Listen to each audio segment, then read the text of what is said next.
Steve Tao. So his flight was canceled. Some supply chain issues. If only there were a company that could help share data amongst airlines to maybe do some analytics across supply chain. Maybe we'll figure that out someday. So we're going to talk about a few things around data sharing in particular, why it's a challenge in today's market, why governance and access control actually enhances that challenge.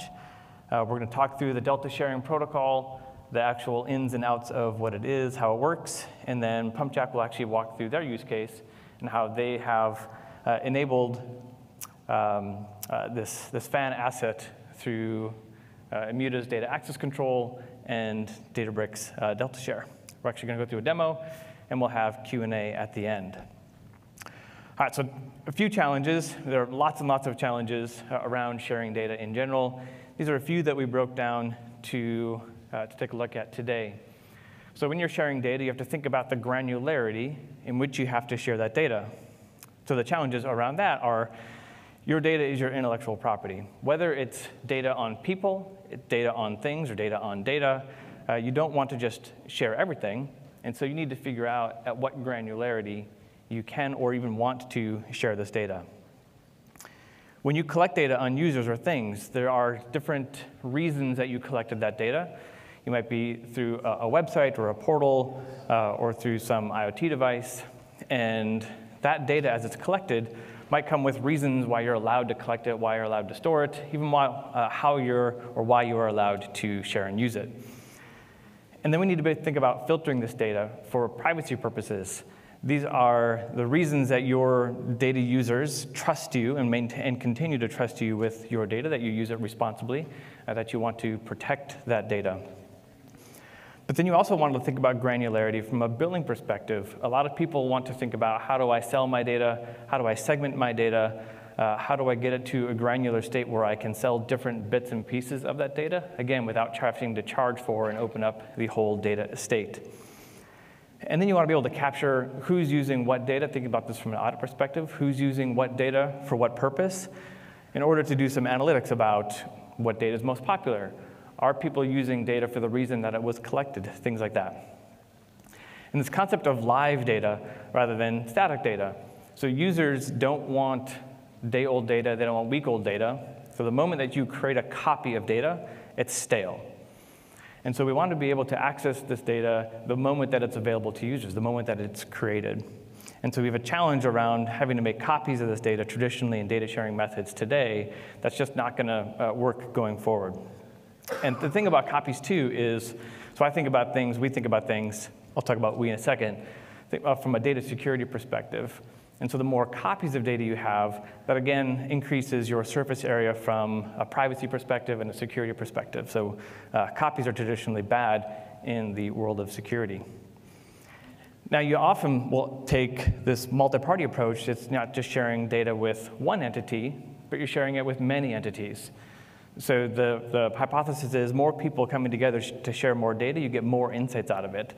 But again, that opens you up to more risk. Right? More people potentially taking a look at to attack your data, to look at maybe its sensitive elements. So to look at solving these problems, this is what we're going to talk about today. So on the granularity piece, I'm going to talk about Immuta as a platform, and an access control framework, a scalable access control framework to solve this. And then Databricks and Pumpjack Dataworks will talk about the actual mechanism of the Delta Share in that environment and how that looks, especially on the multi-compute side. So who is Immuta? So we are a fine-grained access control. We also have anonymization techniques, think of like de-identification, et cetera, which I'll talk about. So we think of everything from access control and security lens.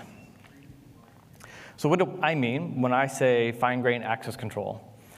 So you have this concept of table. You have table ACLs that have been around forever, but you need to get more granular than that, right? Back to the granularity conversation. And so maybe you want to segment rows or filter out rows. Sometimes this is called row-level security. Sometimes you need to have column-level security. And I'll actually talk about that more on the next slide. But even being able to go to a cell-level security, Or maybe for certain specific reasons or specific users, you might get access to every row and every column, but maybe not specific cells in specific circumstances. Like take California as an instance. If I have data on a California resident, maybe I don't want to expose the email addresses to comply with the CCPA regulations. But for every user outside of California, I can see all their emails in the clear. But my data is mixed up. It's from users from all over the US. And then up to the right, we have these data analysts. And the text I have underneath there is this concept of purpose.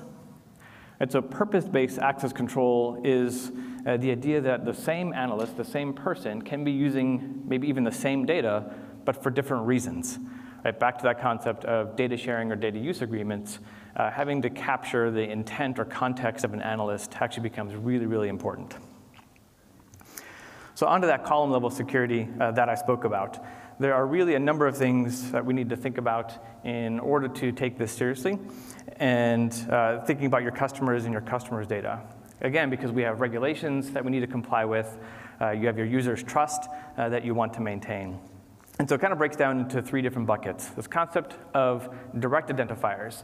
So in your data set, it's the ability to take a look at some aspect of, take a row of data, for example, and know exactly that this data belongs to Itai.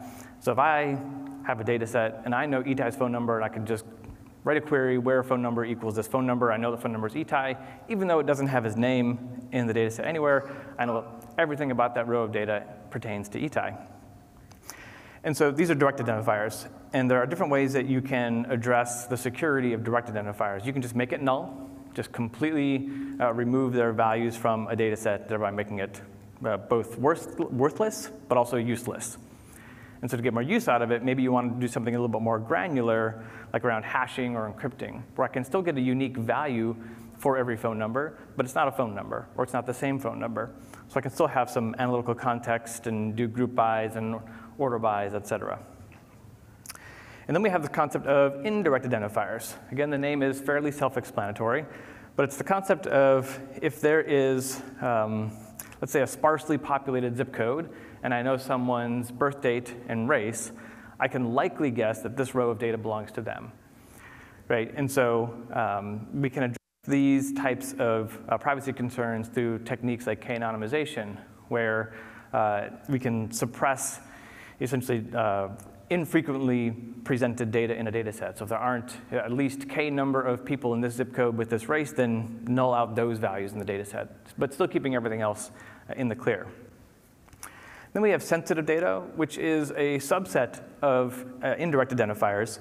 But these are things where you might not want to leak this kind of information, or might be considered important or potentially embarrassing to the subject. Talking about sports data, could be an injury, could be a surgery someone has, their salary or income. These are sensitive bits. And so there are different techniques you can take to sort of mask this kind of data while still making it analytically relevant.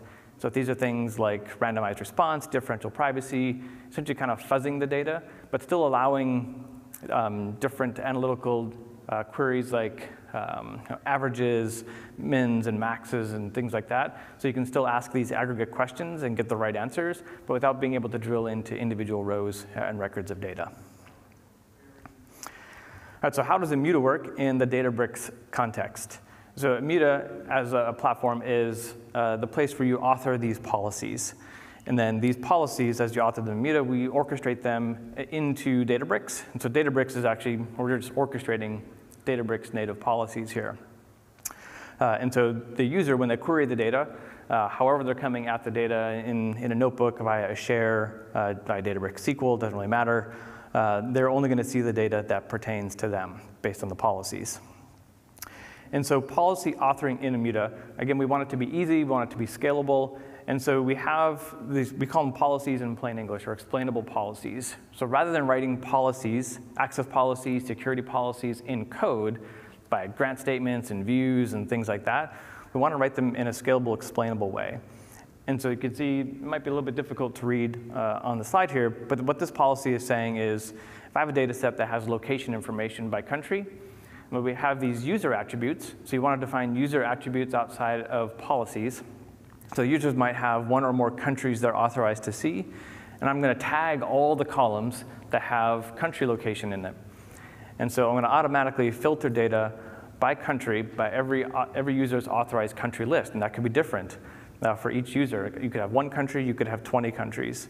And so this is different from like the role-based access control method, where I would have to define a role per country or potentially per grouping of countries and then start adding people to that role. And so what you get with this is this scalability aspect by reduction of roles, reduction of policies, and a simplicity so that governance teams, compliance teams can understand the policies that are in play here. You have fewer policies to administer, which thereby from your data team perspective, data engineering teams are typically the ones authoring or coding these policies. It's less policy burden on them. And so GigaOM, this is a study they did. They essentially took 10 use cases from a bank and said, how do we do these access control in an Immuta access or attribute-based access control method or framework versus a role-based access control framework. So they kind of took Immuta and took Ranger, kind of traditional in both. And they said, with Ranger, it took about 603 policies to satisfy these access control use cases, privacy use cases, and it took 8 in Immuta. Right, so from a policy burden perspective, this is what you need from to manage your shares in a really effective, scalable manner. And so there's actually a customer use case up there. It was very simple. They had 96 different Ranger policies that were governing just 12 different tables. And with Immuta, we boiled that down to a single policy governing thousands of tables. And so from a scale perspective, their team got time back. Their governance team, they loved it because they could understand these policies in English rather than having to interpret code. Is this done correctly, et cetera. And on the back end, now we want to be able to audit this and get all this rich information about who's using what data for what purpose. Again, to be able to go back from a billing perspective to say, hey, you're using more data, we can charge you more. Or maybe you're not using this data, maybe we can cost optimize you. But then also from a compliance perspective, to be able to understand who's using what data for what purpose. And so to go into exactly how this works on the back end on Databricks side, so Immuta kind of makes this governance policy side easy. Databricks is going to make the data sharing side easy. And I'm going to hand it over to Itai. Thank you, Matt. Not only showing us the governance, but also keep my identity anonymized. Really appreciate it. So data sharing. Data access is still a problem, even though we figured out the governance side and reduced it with all the policies, and especially using Immuta. But we still need many other tools just to move the data around, to be able to replicate the data all over the place, be able to understand who can access it and where can access it. Immuta audits can help us, but that's another thing that we need to gather and collect. We need to run compute to be able to access the data itself and get value from it. And all of this requires DevOps. So we need a lot of teams, a lot of effort, and even more, we need to maintain everything with a lot of tools going around. That's where last year we introduced data sharing as part of your lakehouse. The same lakehouse that you're familiar with, and we just enhanced it and added other tools into it to access data in a governed fashion, integrated with Immuta, but also to be able to share your data. We made it simple. The same data you have today in your lakehouse is the same data that you can share it internally, externally, with your partners, with your customers, with anyone. It's also open. So we don't need to go ahead and find out where to share the data, who can access your data, what tools they use, and how they use it. They just be able to use our open source connectors over the open source protocol to access the data that you allow them to use.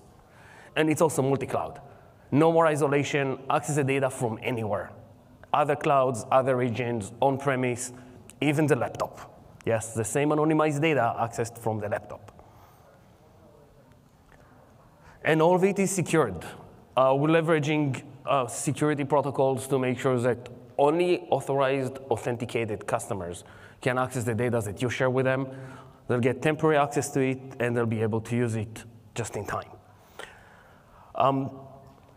When we introduced it, we looked for open cross-platform sharing that will enable everyone to access the data for any use case, any tools, and anywhere. The sharing is done for a live table. You don't need to maintain another copy. You don't need to understand where the gaps are. They will be just able to access the tables that you allow them to access in the lakehouse. And this can serve both ingestion, distributions, ad hoc queries, and other use cases from anywhere. How does it really work? As part of the data sharing open source protocol, we created credential files that will be downloaded securely into the data recipient by the data recipients. On Databricks, you can also lock it down to only pre-known managed networks, so we know that they can access it only from their trusted networks and nowhere else. As they send the query to the servers, they will also add all the security information from the credential file, mainly the token. The server will authorize them and authenticate them, making sure that they are allowed to see the table and which tables they are allowed to see. It will then find out which tables are querying, find out the Parquet files underneath this table, create a pre-signed short-lived URL or SAS tokens on Azure, and send the list back to the client that will open them out remotely directly to the cloud storage. All of this, of course, done without the analyst, the engineer, or the data scientist even aware of this protocol, and the data will just be presented to them in the tools that they use, whether it's Power BI, Spark, Pandas, or Java. So they get access with many different tools, and more are coming. We open source them, and we work with them all year long, and be able to give them access directly to your data.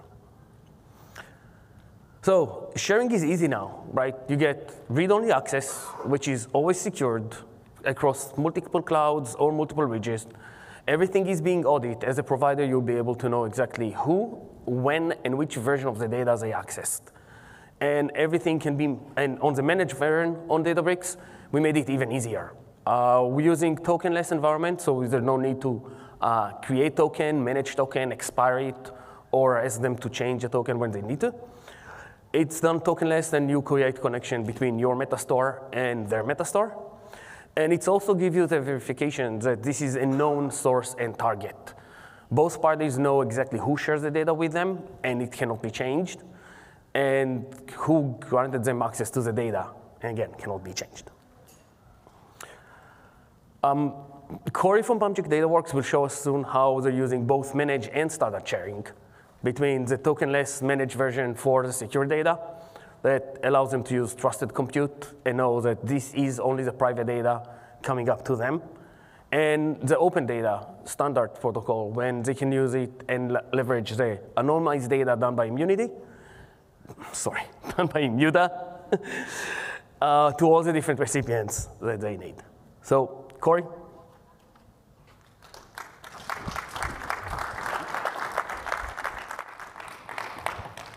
Hey everybody, thanks for showing up today. Sports, probably as many people that are followers of sports as there are religions. That's why it's important. Pumpjack Dataworks, sorry, I'm a little nervous. We provide a platform that actually provides value to sports teams, organizations, foundations, or federations and teams all around the world. Some of the biggest ones too, in the millions and millions, hundreds of millions of fans. And that can get kind of scary. And so we've decided to change the game a little bit for our industry. And we've partnered with a bunch of other platforms and other products that do the same thing. They see the world in the same way. One of which is Immuta, and the other is Databricks. Immuta has done a wonderful job at sort of getting us to the point where we can be safe in knowing that we can expose the data. And Databricks being one that we can share that data. You know, federations and teams and leagues, they don't exactly know what to do with their data right now. They've kind of started by doing all the statistics on the fields and the pitches. Nobody really cared about the fans. Some of you may have heard recently a sponsorship deal for a European football club that was started by a very tech-savvy sponsor, asked for some data. The team couldn't provide that to the extent that they claimed they had. And so they lost millions of dollars in sponsorship. Our goal is to try to help them bring that value back. Build that data, enrich it, provide it. One of the examples we're doing is actually with DeltaShare, where we have some of our clients actually are on Databricks, and DeltaShare enables them to be the new source of truth. That's the game change for us. We don't want to be the source of truth for hundreds of teams. We want them to be the source of truth. Everybody sees identities and fans and the entities in different ways. Why should we enforce that or force them into our bucket? Let them model it, let them create, let them share it with us, and let them revoke it when they're done.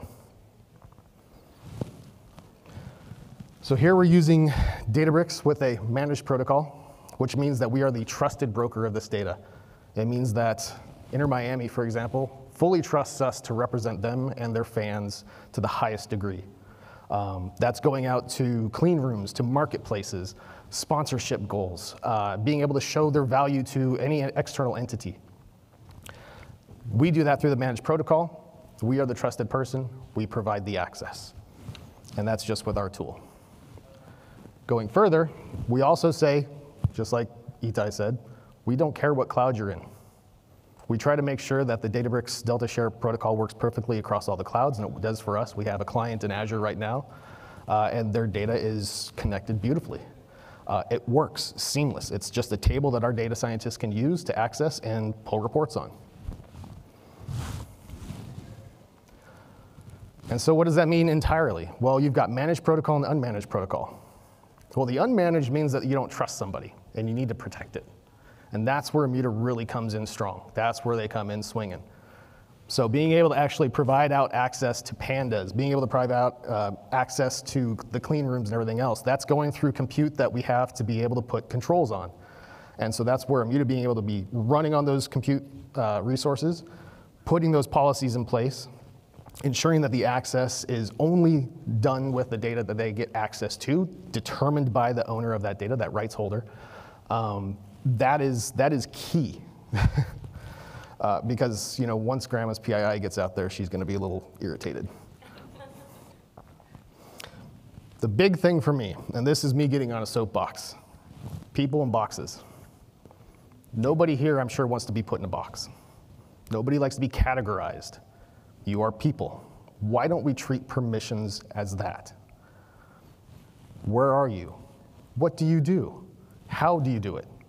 What is, they don't determine your role. I don't know how many people here have been in the IT field before, but if you've been in there and you've had to deal with roles and somebody comes up every other day saying, I need something different than this person, and they give you a laundry list of reasons, that gets annoying and it gets unmaintainable. It becomes a nightmare. With ABAC, with attribute-based access control, that's not even a problem. Their attributes, you say, okay, these people need this, done. Cool, move on. You don't have to waste cycles troubleshooting roles or figuring out why this one was created, why that one was created. You just do it. All right, so I just want to show a quick little, you know what, actually, there's a failure in success here because both Databricks and Immuta made their platform so easy, we can't show a lot of technical details. So what I'm going to show you in this recorded demo is actually against a production environment. That's how much I trust the product.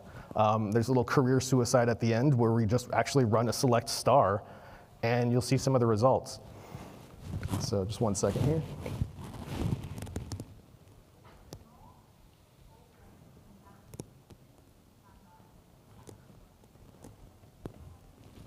So first things first, we're actually selecting the catalog. This is Delta Share, right?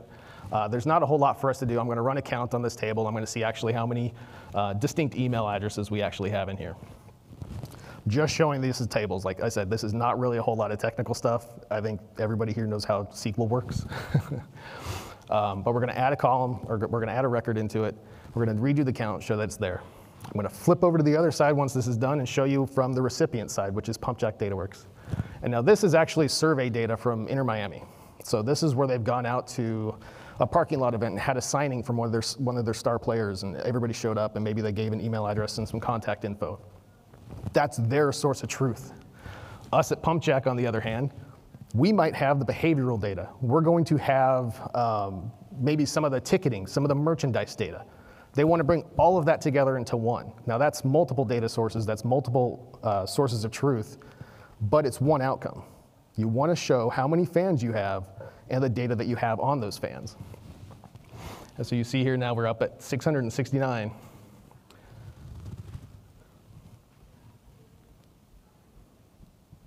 And just kind of going through these things. Now once we get done with this and we know that the counts are the same and we can see that, hey, I've added a record to my source of truth for the survey data, immediately results in updated records in Pumpjack Dataworks' count, because now the aggregated count goes up higher. There's no copy, there's no export, it's just a query, it's done. That is immediate value being added, because now the team can immediately see what's happening in their system across all sources.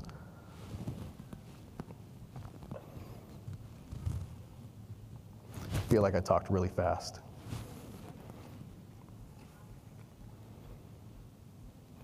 So here now you see the 85,842. This is now adding in, or this is showing that we're adding that record back in again. It's going to show the live.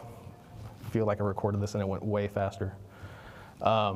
So anyways, when it comes to the fan data though, we're not just stopping at just how we protect it, not how we just share it. It's all about the language processing. It's about schemaless models, not forcing it and trying to get all these different organizations in the same thing. So the more and more we can get away from being the status quo or being the same old CDP that you've heard of before, we're going to change it, and that's where these guys come in. If I could fast forward. So this is Immuta. This is showing the actual policy. It's super basic. It's literally just saying, hey, if you're in a group called external, mask it. I didn't go really in depth because I didn't have a lot of time to set up the actual attributes in this, but it is super easy. And when you actually set up this policy and you run a query against it, here's the career suicide. Does anybody want to hire me yet?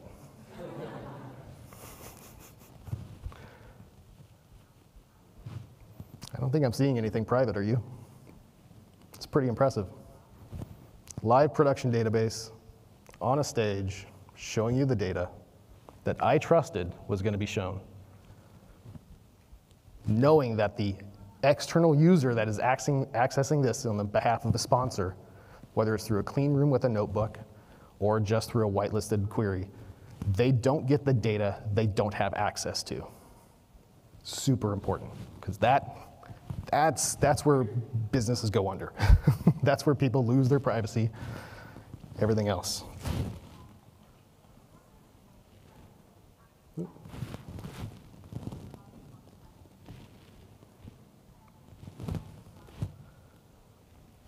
So in conclusion, what have these companies done for us? They've changed the game for us. They've made us not the typical CDP. They have made it to where we can do anything now. ABAC, privacy auditing, sharing, we're good. So.